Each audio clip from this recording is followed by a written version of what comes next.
C'est ça aussi. Parce que pour tout se lever,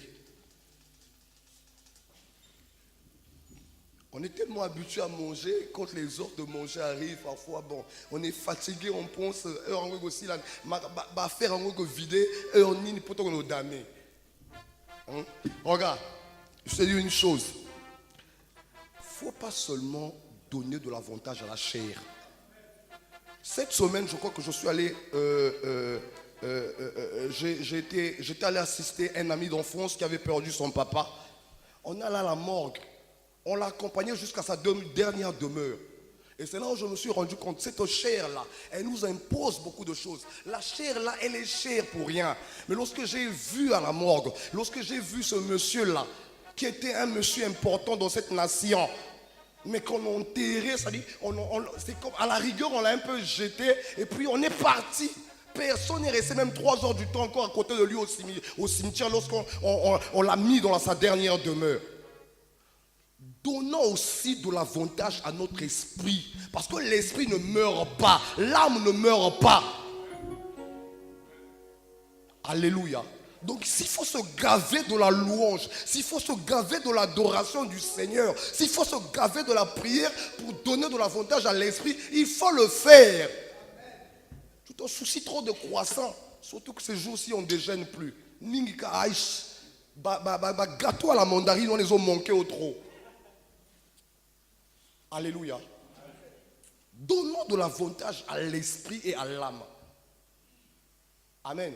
Ce corps est tellement ingrat. Malgré des maisons étages que tu vas construire pour le loger, malgré des V8, des Lexus que tu vas acheter pour le mettre à l'aise, le jour que tu tombes là, tu deviens rien, et tout ça est rien. Alléluia. Est-ce qu'on peut aller avec les chantres? Lève-toi. Alléluia. Merci Seigneur. Alléluia. Est-ce que tu peux acclamer ton Dieu ce matin? Alléluia.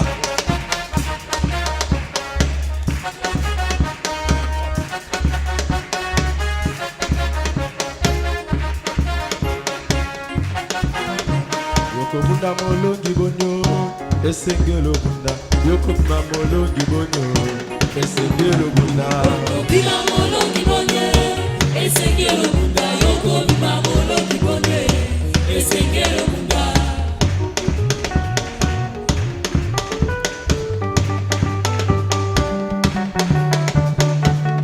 Alléluia.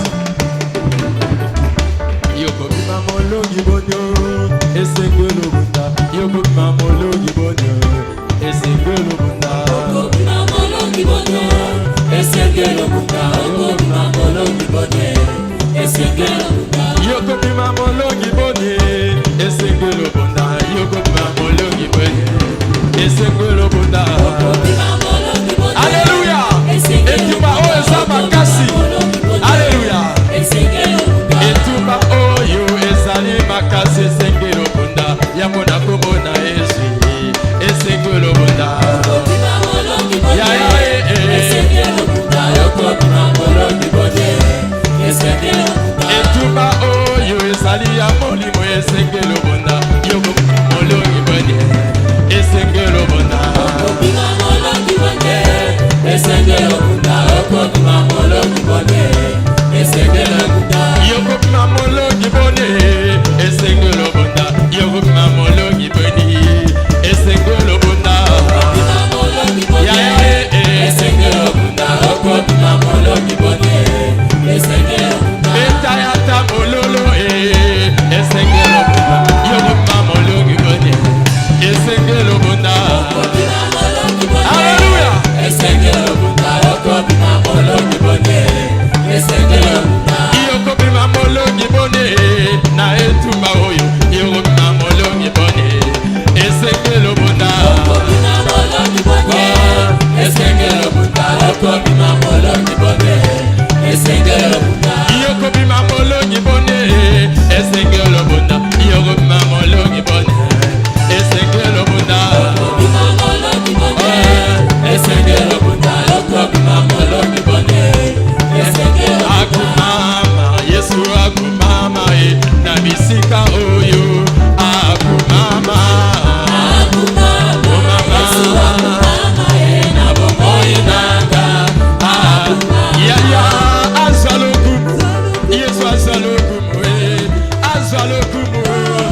azalokumu azalokumu nabisika oyo akumama Yesu akumama loba Yesu akumama haleluya oh anetolama yaya anetolama anetolama anetolama akumama Yesu akumama nabo oinanga mosatu na lola zalokumu yaya zalokumu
Alléluia. Alléluia.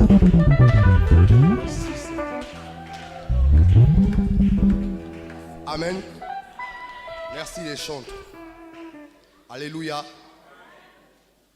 Que Dieu soit glorifié.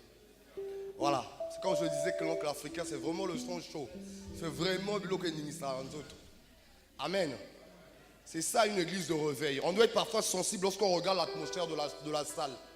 Amen. Je bénis le Seigneur pour ce jour.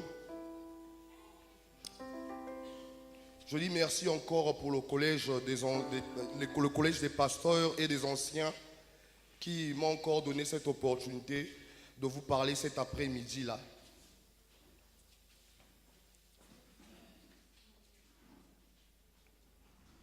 Nous continuons avec notre thème, Vaillant héros, arrête.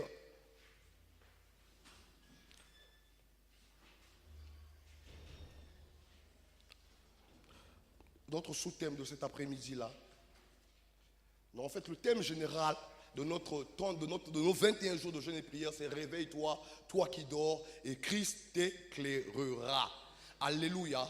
Cela veut tout simplement dire que ceux-là qui vont arrêter de dormir, que le Seigneur éclairera. Que tous ceux-là qui vont continuer de dormir, qui vont continuer de sommeiller, ils vont rester comme ça là, ils vont rester dans les ténèbres. Cela veut dire, lève-toi, Christ éclairera. Ça veut dire que quand tu es dans les ténèbres, il faut que tu te réveilles pour que tu constates que Christ t'a effectivement éclairé. Amen. Mais cet après-midi-là, nous n'allons pas trop nous étendre parce que ce matin, on a été richement bénis.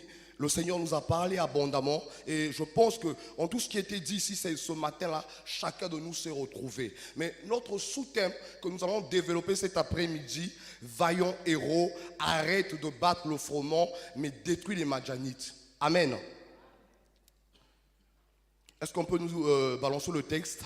Juge 6, le verset 11 à 24.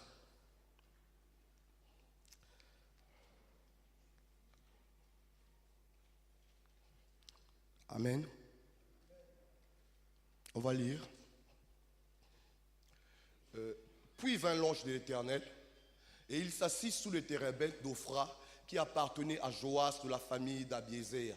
Gédéon, son fils, battait du froment au pressoir pour le mettre à l'abri de Madian. L'ange de l'Éternel lui apparut et lui dit, l'Éternel est avec toi, vaillant héros. Gédéon lui dit, mon Seigneur, si l'Éternel est avec nous, pourquoi toutes ces choses nous sont-elles arrivées? Et où sont tous ces prodiges que nos pères nous racontent? Quand ils disent, l'Éternel ne nous a-t-il pas fait monter hors d'Égypte? Maintenant l'Éternel nous abandonne et il nous livre entre les mains de Madian. L'Éternel se tourna vers lui et dit, va avec cette force que tu as et délivre Israël de la main de Madian. N'est-ce pas moi qui t'envoie? Gédéon lui dit, ah mon Seigneur, avec quoi délivrerai-je Israël? Voici ma famille est la plus pauvre en Manassé et je suis le plus petit dans la maison de mon père. L'Éternel lui dit, mais je serai avec toi et tu battras Madian comme un seul homme. Gédéon lui dit, si j'ai trouvé grâce à tes yeux, donne-moi un signe pour montrer que c'est toi qui me parles. Amen. On peut s'arrêter là. Bien-aimés, pour la petite histoire, le livre de Juges nous raconte l'histoire du peuple d'Israël. Dans le livre de Juges, vous allez remarquer donc, que le peuple de Dieu, c'est-à-dire le peuple d'Israël, s'installe à Canaan.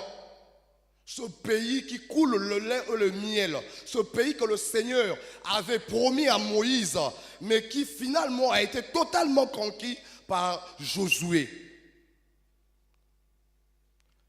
Amen.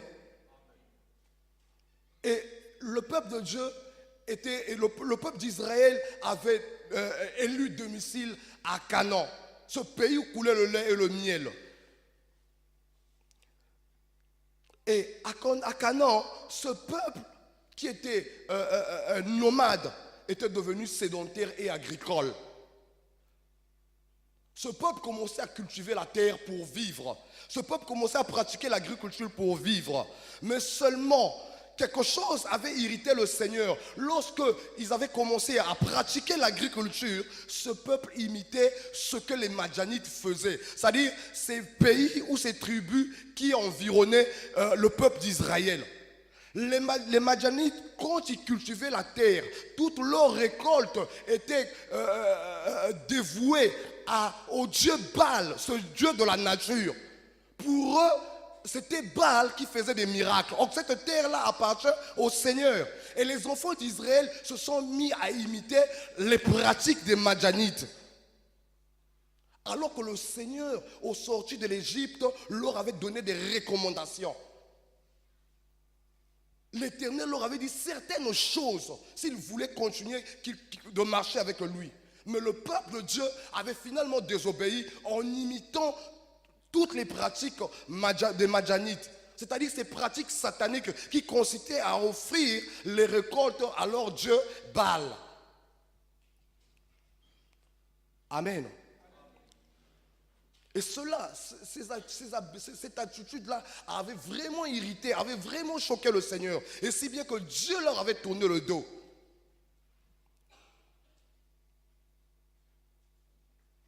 Et tout le monde sait ici, lorsque nous désobéissons au Seigneur, ce qui nous attend. Et comme ils avaient désobéi aux recommandations, aux lois que le Seigneur leur avait données, et finalement, par la suite, c'est tous les voisins qui les environnaient, c'est-à-dire les Madjanites, les pillaient maintenant régulièrement. C'est-à-dire lorsque le peuple d'Israël pratiquait l'agriculture, lorsque ces semences, lorsque ces plantes-là venaient à maturité, les Madjanites venaient arracher, venaient leur ravir ça et les tabasser à la rigueur. Amen. Nous comprenons, bien aimés, par là. Beaucoup de choses nous arrivent. Beaucoup de choses, beaucoup de situations compliquées nous arrivent. Ce n'est pas la faute du Seigneur, c'est parce que nous avons tourné tout simplement le dos au Seigneur. Et généralement, nous jetons l'opprobre au Seigneur. Nous jetons la faute au Seigneur alors que nous avons désobéi aux recommandations qu'il nous a données. Et c'est ce qui est arrivé au peuple d'Israël. Amen.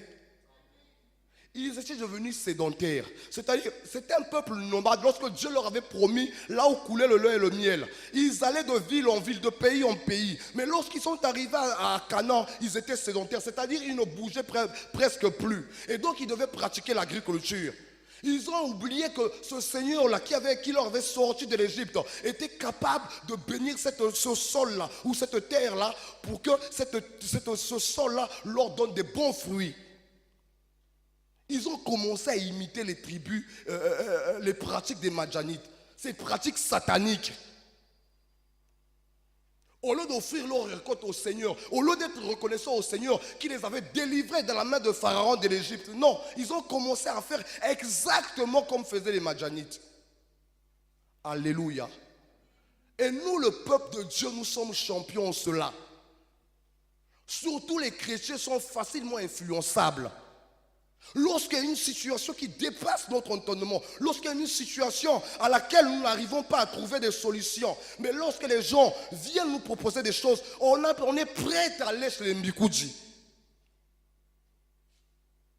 On est prêt à faire venir des Nganga chez nous. Une fois, j'étais irrité. Un bien-aimé est en train de me raconter une histoire. Une famille chrétienne qui avait l'habitude aussi qui communiait aussi avec nous. Mais ils avaient des situations difficiles. Ils ne dormaient presque pas. Les enfants étaient attaqués. L'ennemi, le diable, les terrassait. Au lieu de se confier aux hommes de Dieu, au lieu de consulter l'Éternel, au lieu de demander même à la rigueur au groupe des intercesseurs de venir prier chez eux, ils ont commencé à faire venir dans leur maison des féticheurs. Alléluia. Ici dans l'église, nous sommes en train de peiner pour finir avec les dettes des chaises. Mais les gens sont prêts à débourser 1 500 000 lorsque les Nganga arrivent. Alléluia. Je me pose la question, comment nous ne sommes pas renouvelés? Une église réveillée ou des hommes réveillés, ces pratiques-là normalement doivent tomber. comment ça, quelqu'un qui dit que s'il est une nouvelle créature en Christ, continue encore de faire ces pratiques-là, continue de se laisser influencer par les païens? Alléluia. On est au boulot, il y a une fête du boulot. Et tous, après la cérémonie, au lieu qu'on s'arrête là, par exemple, il y a parfois nos collègues qui se marient, nos collègues qui fêtent leurs anniversaires, on est là. Mais ça ne suffit pas. Et les autres disent que écoute, tout ce que ça bon côté, tout ce qui s'en arrache à ma boîte de nuit. Et quand toi tu es chrétien, tu dis que moi ces choses-là c'est fini, je ne fais plus tout. Mais ça la nine. Et les chrétiens se laissent fasciner, parfois ils vont. Et lorsque les conséquences de Dieu tombent sur nous, on se lamente, on pleure, on gémit.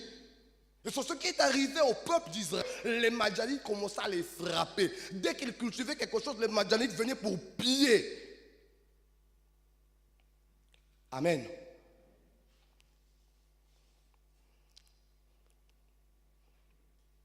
Alors que tout le monde sait que notre Seigneur ne partage pas sa gloire avec notre Dieu. C'est pas en fait un Dieu de mélange. Il ne partage pas sa gloire. Il ne peut pas partager sa gloire avec Satan. Il ne peut pas partager sa gloire avec les démons. Ce n'est pas possible.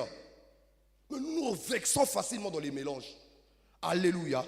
Et ce qui nous arrive, voilà pourquoi des situations difficiles, des maladies, des blocages, des échecs viennent tout le temps dans nos vies. Alléluia. Aujourd'hui, peut-être qu'on ne voit pas les Madianites. Mais lorsque nous péchons, lorsque nous fautons, lorsque nous tournons le dos au Seigneur, tout ce que nous rencontrons parfois comme obstacle, tout ce que nous rencontrons comme difficulté, toutes les maladies parfois qui nous terrassent, tu consultes parfois les médecins, sans pourtant, tu consultes les médecins, mais les médecins parfois n'arrivent même pas à diagnostiquer ce qui t'arrive. C'est tout simplement parfois la punition de Dieu. Parce que nous avons désobéi. Et ces problèmes-là, les échecs, aujourd'hui spirituellement peut-être traduits comme les Madianites. Alléluia.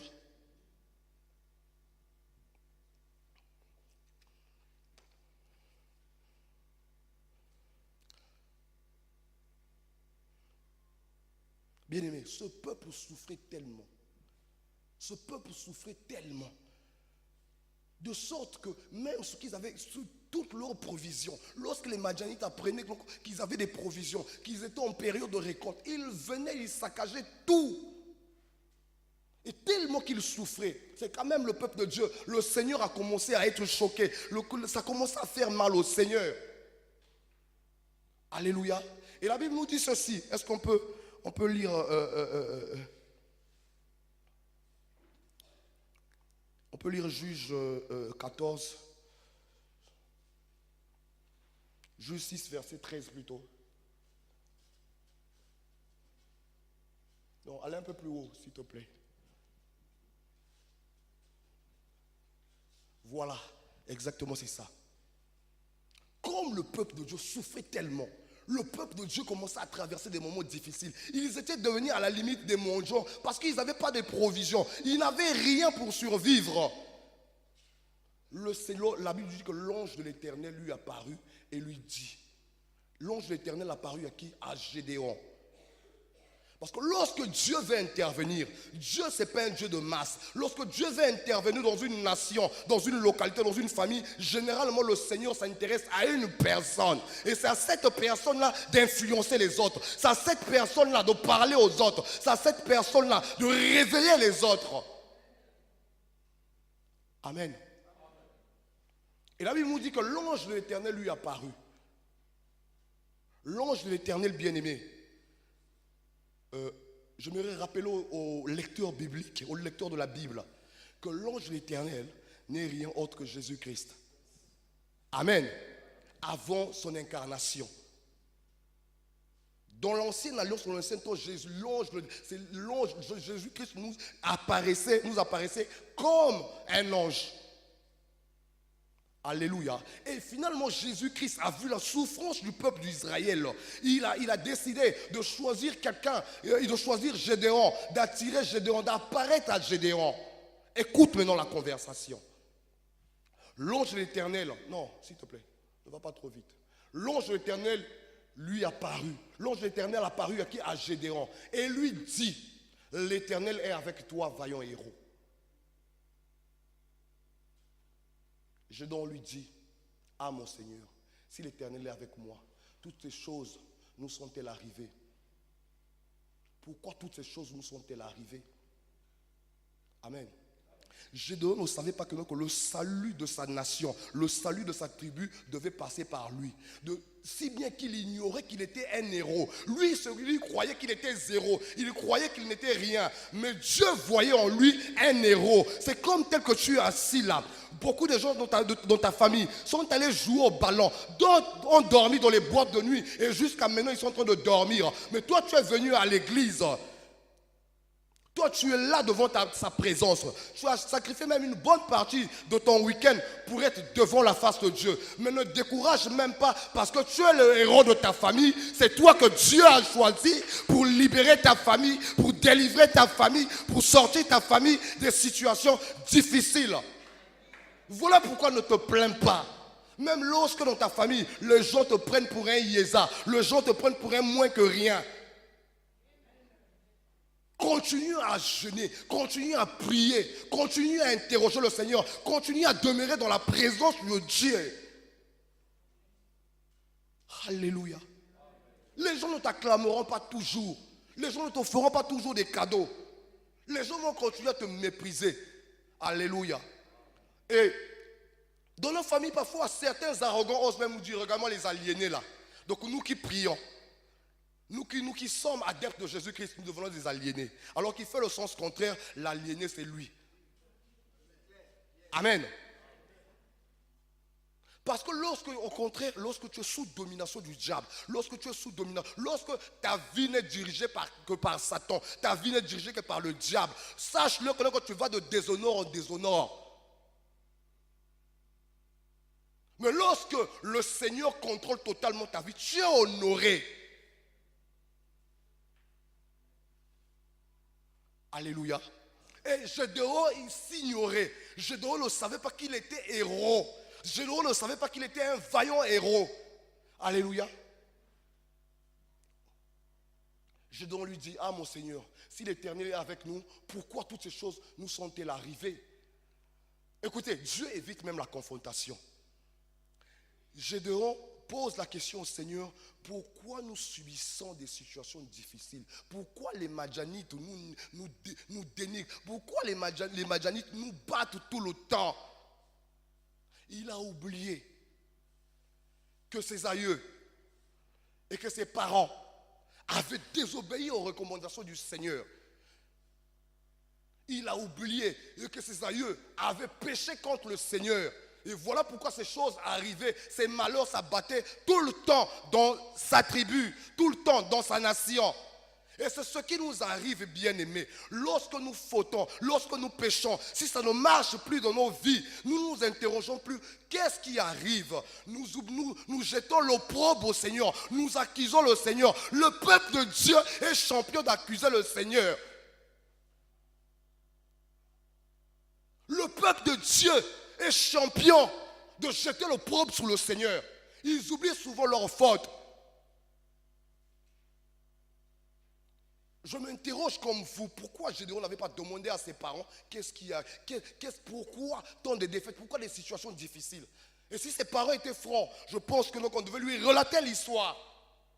Alléluia. Et mais vous allez remarquer que le Seigneur évite même la confrontation avec lui, mais lui dit autre chose. Amen. La suite. Et où sont tous ces prodiges que nos pères nous ont racontés? Donc pour lui, on dirait Yakikama, ça pourquoi? Où sont ces prodiges? Où papa la biso va la biso? Ou bien kembo ou bandeko la biso va mona? Ou bien miracle bandeko la biso va mona? Si réellement tu es ce Dieu là. Alléluia. L'homme oublie vite. Et pourtant ses aïeux lui ont raconté comment le Seigneur les avait délivrés de la main de fer de Pharaon. Comment le Seigneur les avait fait traverser la mer. Comment le Seigneur avait vaincu leurs ennemis. Il a oublié tout ça. Et c'est ça le chrétien. Le chrétien oublie facilement. Amen. L'Éternel ne nous a-t-il pas fait monter hors d'Égypte? Et ça, il connaît, mais il fait semblant de ne pas connaître. Maintenant, l'Éternel nous abandonne et nous livre entre les mains de Madian. Mais pourquoi l'Éternel nous livre aux mains de Madian? Parce que nous avons ouvert grandement la porte à l'ennemi. Tout ce qui t'arrive, tout ce qui arrive dans nos foyers, tout ce qui arrive dans nos familles, parce que nous avons laissé le champ libre à l'ennemi de danser, de taper les gens, de dénigrer les gens dans nos familles. Alléluia.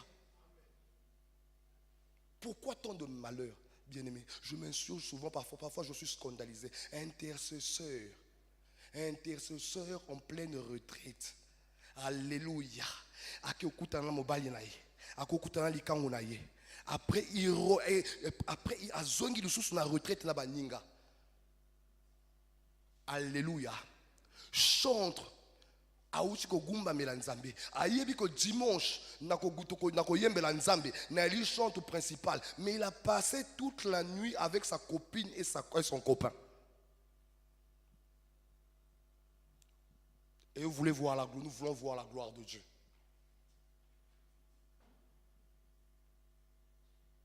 Amen. Et ça, c'est le comportement des gens qui sont dans le sommeil. Tu as touché ton copain, ta copine toute la nuit. Et tu viens encore présenter ces mains-là. Oh, je suis parfois scandalisé. Tu lèves encore ces mains-là lorsqu'on adore le Seigneur. Je suis parfois scandalisé. Alléluia. Bien aimé, je vous raconte, je vous ouvrir une parenthèse. Une fois, pendant que nous étions encore à Rémot, nous étions en retraite des intercesseurs. Comme on dit, 9 jours, combien de jours pour le voleur? 9 jours pour le voleur, le 10e jour, c'est celui du propriétaire. Une soeur qui est avec nous, une soeur qu'on respectait beaucoup à l'intercession, une soeur qui priait en langue. Mon raison pour laquelle tu fais tes moi parfois je ne crois pas à toi. Parce que lorsque tu parles en langue, lorsque tu fais les raba, tu dois changer totalement. Parce que la Bible nous dit que tous ceux-là qui sont en Christ deviennent de nouvelles créatures. Ton ancienne nature est passée. Si tu étais bordel, si tu étais impudique, normalement ces choses-là doivent tomber. 10e jour pour le propriétaire. Mokolo mobali abimi na kacha retraite. Alinga ko sakache biso retraite. Il kosambla neni bosambelaka. Bino bwa bato lokuta. Mais un tel. Na kucho kangaika kala mingi te na mobali nanga.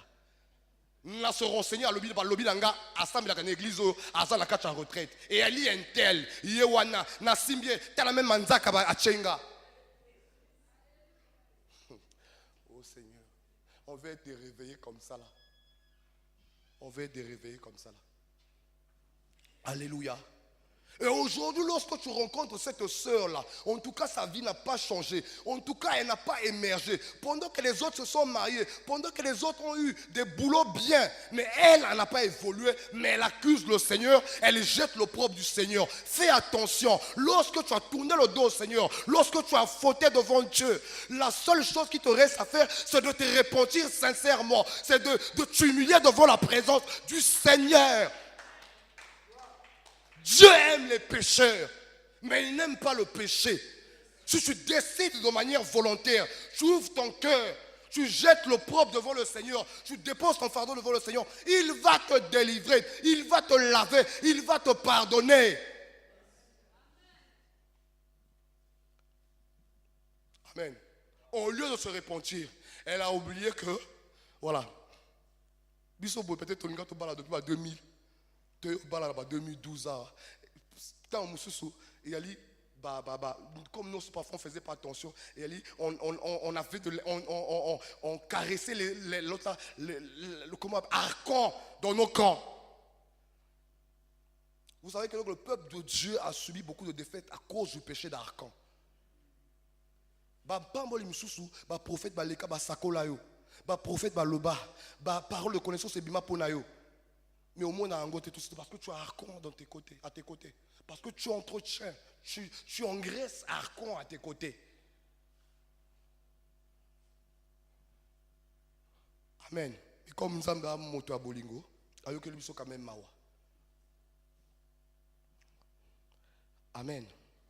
Donc arrête de jeter l'opprobre toujours sur le Seigneur lorsque tu es en faute. Humilie-toi. Reconnais tes fautes. Déchire tes vêtements comme on l'a dit ce matin.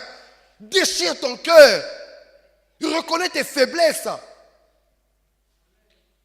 Alléluia. Reviens au pied du Seigneur.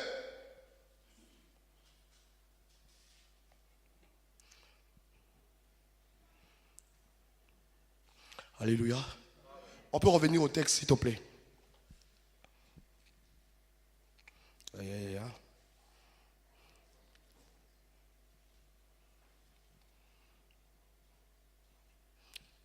Voilà. Voici ma famille est la plus pauvre en Manassé. Et je suis le plus petit dans la maison de mon père. Le peuple de Dieu, les chrétiens aiment s'ignorer. Les chrétiens aiment être complexés pour rien. Et pourtant c'est Dieu qui dit que je t'ai choisi. Mais lorsque Dieu t'a choisi, Dieu connaît tes faiblesses. Dieu connaît tes limites. Mais pourquoi tu continues à douter? Je suis le plus pauvre, je suis le plus petit, je suis... Oh, bien-aimé, parfois ces choses-là m'irritent parfois. Lorsque je me souviens encore de ces bien-aimés-là, de ces sœurs-là. Lorsque nous étions à côté là-bas, lorsque nous étions à Rebote au centre-ville, comme on n'était pas loin de la mandarine, qui ont vendu leur vigne à cause des gâteaux de 500 francs de la mandarine.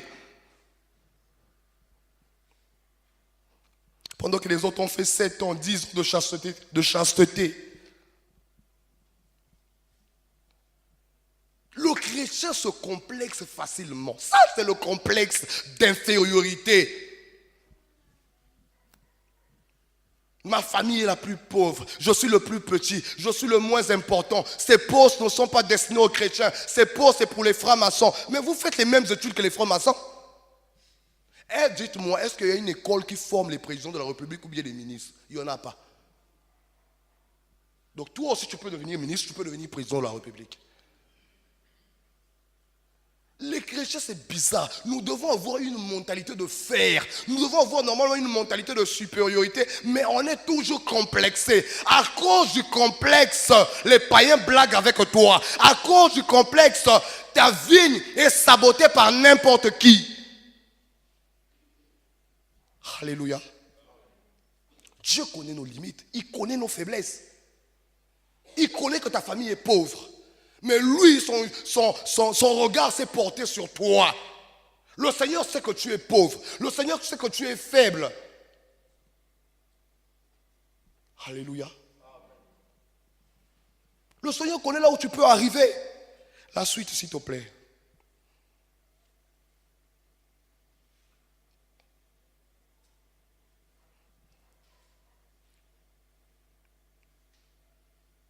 Le Seigneur lui dit, l'Éternel lui dit, mais je serai avec toi et tu battras Madian comme un seul homme.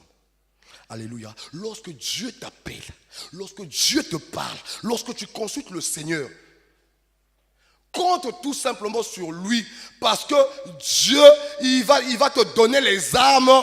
Il connaît le genre de combat, le combat que tu mènes, le combat que tu vas engager. Lui-même, c'est quel type d'arme qu'il va te donner. Toi, tout simplement, obéis. Dieu cherche un homme, un courageux. Dieu veut un courageux qui va se lever, qui va se mettre à la brèche. Lui-même, il va te armer. Pourquoi tu paniques? Pourquoi tu t'inquiètes? Alléluia.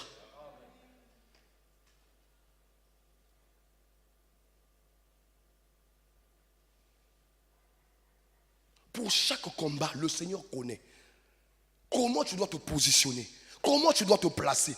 Toi, obéis tout simplement. Toi, humilie-toi tout simplement. Alléluia. La suite.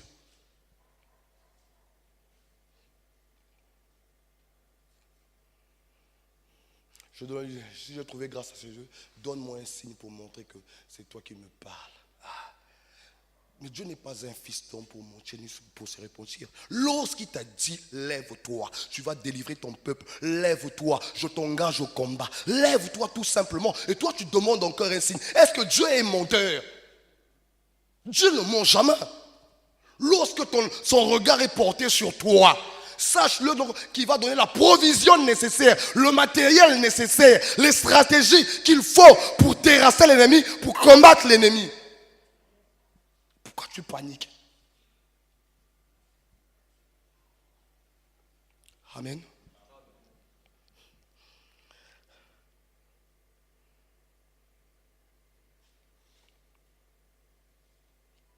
Le psaume 68, le verset 2, ne nous dit pas que lorsque Dieu se lève, ses ennemis se dispersent.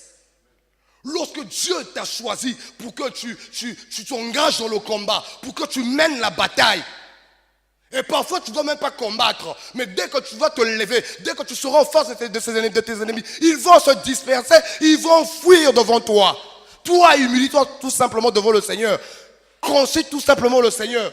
Sois seulement fidèle au Seigneur. Sois obéissant aux recommandations qu'il va te donner. Alléluia. Oh. Et c'est ce que après Gédéon a compris. Alléluia. Et par la suite, nous avons vu comment Gédéon s'est levé, comment Gédéon s'est mis à attaquer les Madjanites, comment Gédéon a fait pour gagner cette bataille, comment Gédéon a fait pour repousser les ennemis. Dieu était avec lui, Dieu était fidèle à sa parole. Lorsqu'il dit quelque chose, il finit par l'accomplir. Alléluia.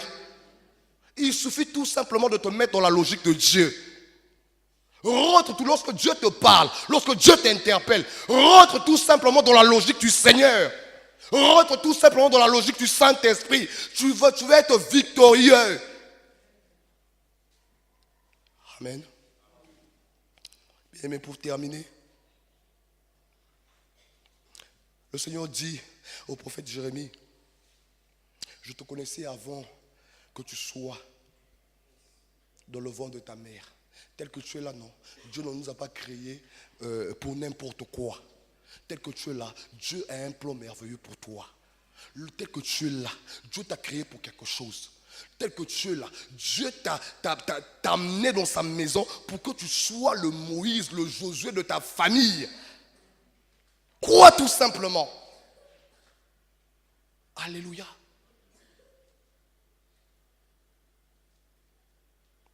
Amen. Est-ce qu'on peut rapidement lire Jérémie 4, Jérémie 1, le 4e, le 10e verset. Jérémie 1, 4. La parole de l'Éternel me fut adressée en ces mots. Va au verset 10. Regarde, je t'établis aujourd'hui sous les nations et sous les royaumes, pour que tu arraches, pour que tu abattes, pour que tu ruines, et que tu détruises, pour que tu bâtisses et que tu plantes. C'est-à-dire tout ce que l'ennemi avait semé dans ta vie, tout ce que l'ennemi avait semé dans ta famille, tout ce que l'ennemi a semé dans ta nation. Dieu te donne les armes nécessaires, les armes capables d'arracher ces mauvaises plantations, ces mauvaises herbes. Il t'a donné la capacité, il t'a donné les armes d'abattre, de détruire, de déraciner et de planter ce que lui t'a donné, ce que lui il a mis entre tes mains. Alléluia. Oh, que le Seigneur soit glorifié. Alléluia. Là, nous parlons de Jérémie. Bien-aimé, pour tous ceux-là qui font des recherches, pour tous ceux-là qui lisent, il y a un homme de Dieu. C'est vrai que je n'étais pas encore né. Parce que là, nous voyons dans la Bible les Jérémie, on ne les a pas vus. Mais physiquement, les gens l'ont vu. Un certain apôtre au Nigeria, dans les années 1930 exactement, si ma mémoire ne me trahit pas, Joseph Babalola, Adoyele Babalola. Amen. Cet homme de Dieu, lorsqu'il avait compris que le Nigeria sombrait, le Nigeria était dans le sommeil à cette époque-là, il s'est réveillé. Il a compris l'importance et la puissance de la prière agressive. Dieu l'a utilisé puissamment. Si bien que selon nos recherches, que cet homme de Dieu-là démontrait la puissance dominatrice sur les puissances, la puissance dominatrice de Dieu sur les puissances de ténèbres. On dit même qu'il est le pionnier du premier réveil pentecôtiste, du premier feu de réveil pentecôtiste au Nigeria et en Afrique. Parce qu'il avait compris que le Nigeria était dans le noir, dans les ténèbres. Parce qu'il avait compris que le Nigeria dormait, et que l'Afrique dormait. Et cet homme de Dieu s'était levé. Et Dieu l'a utilisé puissamment. Selon notre témoignage, selon ce que nous avons lu, la Bible, nos recherches nous renseignent que cet homme de Dieu réveillé rentrait dans les forêts interdites. Il réduisait au silence tous les esprits sataniques qui réclamaient l'adoration du Seigneur. Cet homme de Dieu vidait les hôpitaux. Cet homme de Dieu mettait les féticheurs en chômage. Et cet homme de Dieu, lorsqu'il arrivait, il paralysait les activités anti-évangéliques. Et lorsqu'il arrivait devant un sorcier ou devant un occultisme, tu n'avais que deux choix. Ou tu meurs, ou tu acceptes de te convertir. Oh, combien j'aimerais que dans cette église, combien j'aimerais que dans cette nation, qu'il y ait des gens réveillés comme l'apôtre Joseph à Doélé. Alléluia. Dans ma nation, dans ma famille, je veux voir des gens réveillés. Je veux voir des gens capables d'affronter l'ennemi. Nous avons peur de visiter parfois nos forêts interdites. Là-bas, vers le Dieu, là-bas, il y a une île qu'on appelle l'île du diable. Les gens ont peur même d'aller là-bas. Les chrétiens ont même peur d'aller là-bas. On a peur même d'affronter, soi-disant, l'homme fort de ta famille, le sorcier le plus réputé de ta famille. En réalité, l'homme faible. Parce que Jésus, à la croix, a dit qu'il emmenait toutes nos souffrances. Il s'est chargé de toutes nos faiblesses. Et il nous a donné la puissance, il nous a donné la force. Mais que fais-tu de cette puissance-là? Réveille-toi, bien-aimé. Réveille-toi, bien-aimé. Réveille-toi, bien-aimé. Alléluia. Alléluia. Bien-aimé, lève-toi. Arme-toi des armes de Dieu. Prends toutes les armes nécessaires pour terrasser tout cela qui met en mal ta famille. Tout cela qui détruisent toutes tes bénédictions. Il y a des gens, lorsqu'ils sont bénis, sont obligés de se cacher. Beaucoup parfois prennent les bus, pas parce qu'il leur manque l'argent d'acheter les véhicules, pas parce qu'il leur manque l'argent de vivre dans les châteaux. Ils ont tout simplement peur de l'attente. Moi, si on a un qui moyen, ah, nous on a blague, tu sais. Mais bon, on a le bon, on a compte, on a l'eau là-bas, on va te demander combien tu as vu. L'argent, c'est vrai, on doit garder l'argent pour nos générations à venir, pour nos enfants. Mais quand Dieu te bénit, si tu as la possibilité d'acheter une voiture, achète-toi la voiture. Si tu as la possibilité de te marier, marie-toi. Si tu as la possibilité de construire des châteaux, construis des châteaux. Si tu as la possibilité de donner des aumônes à l'église, donne les aumônes à l'église, construis si possible des églises. Mais toi, pourquoi l'homme de ta famille continue de te terrasser? Lorsque Gédéon a compris la mission du Seigneur, lorsque le Seigneur lui encourageait que je serai avec toi, il s'est levé pour aller terrasser maintenant tout cela qui terrassait sa tribu. Est-ce que toi tu peux te mettre debout, bien-aimé? Tu peux te mettre debout cet après-midi-là. Mets-toi debout, lève-toi comme un guerrier de prière. Alléluia. Lève-toi s'il te plaît. Alléluia. Bien-aimé, ne sommeille pas. Lève-toi s'il te plaît. Sois prompt là où tu es. Alléluia. Commence à bénir le Seigneur de ce qui t'a rappelé que tu n'es pas un zéro, mais tu es un héros. Commence à bénir le Seigneur. Commence à grande grâce au